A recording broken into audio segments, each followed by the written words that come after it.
Hello again from the Asia Fruit Logistica Media Studio. I'm Michael Barker from FruitNet Media. And with me this afternoon is Andriy Yarmak, an economist with the United Nations Food and Agriculture Organization. Andriy, thank you so much for joining us. Thank you for having me. A lot of big issues going on in the world of food production at the moment. And you're speaking this afternoon at the Business Forum and identifying some emerging markets that are coming through. Just pick out 2 or 3 markets that you see as up-and-coming production areas. We are. I'm going to discuss today about opportunities, sourcing opportunities in foreign markets that are emerging. These are Uzbekistan, Ukraine, Moldova, and Serbia. Okay. And out of these 4 countries, 3 are supplying predominantly to one country only, which is Russia. Ukraine used to do the same until 2015. Yeah. Unfortunately, there is a war between Russia and Ukraine at the moment, so there is no trade. Yeah.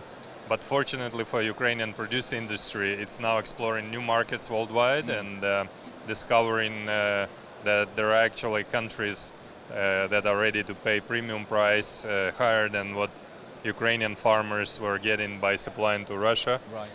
For the premium quality product. I see. And thinking about the fresh produce industry generally, we've seen some extraordinary projections about the rising global population. How do you see the role of fresh produce in feeding the world going forward, particularly with pressure to reduce meat consumption and so on? How do you see that? Well, there are 2 sides of this process. First of all, yes, in developed countries, people tend to be interested in eating less meat. In a developing world, in poor countries, people would like to eat more meat, right, but they course. can't afford it. So yes. it's both ways. In some countries, there's already a huge consumption of fruits and vegetables, and specifically vegetables, because they're the cheapest items on their menu. And in their case, increasing consumption is impossible. Right. It's the other way. Yes. It's the other way around, but most of this consumption is not commercialized. It's mostly homegrown or locally sourced. So it's been commercialized. The market is growing despite decreasing consumption in some of the poor countries. Yeah. In developed world, the value of the market is growing. Yes. And the size of the market is also growing. Yeah. So it's good news, and it brings a lot of opportunities. But unfortunately, or maybe fortunately, the business is ahead of this trend. So as we've seen this year, in some categories, the prices have been really under pressure. Yes. Because both developed world and developing world, emerging markets, are trying to respond to this growing demand. And the production is increasing very rapidly. And yet one of the ironies of that, I mean, you'd think that would mean that shelf prices are quite high, but certainly in Britain and Europe, we see supermarket prices extremely low for fresh produce. Is it difficult to square that circle? And do you think that food prices actually will have to rise, particularly in those markets? Well, it's it's it's a free economy, pretty much, and this year we'll probably have to filter out some of the players that aren't very efficient, and consumers are picky.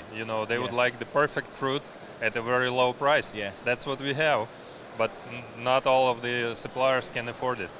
Indeed. And one last question, because I've got to ask you about climate change. It's such a big issue. How are you seeing that impacting on the sector, and do you think it's going to be one of the most significant factors going forward for production? Just to give you an example of a climate change, Ukraine is now considering investing a lot of money into kiwi production. Right. And Ukraine has a continental climate, but the climate change is there. It's happening. It's impacting a lot of things, we can see that in Europe. We can see it in Central Asia, where we have a lot of work. Yeah. For fresh produce, it's actually not that bad, frankly speaking. Right. Because in most cases it's intensive production, either undercovered and in some way protected. It's irrigated. Yeah. So actually, warmer climate usually means there are more opportunities for fresh produce production. Okay. Unfortunately, there are more important foods for like staples like grains and oilseeds and this kind of things, and they're being affected big deal. Yeah. Fascinating stuff, Andriy. I wish we had more time, but that's all we've got time for. Thank you so much for joining us. Thank you. And join us again at the Asia Fruit Logistica Media Studio for further interviews throughout the week.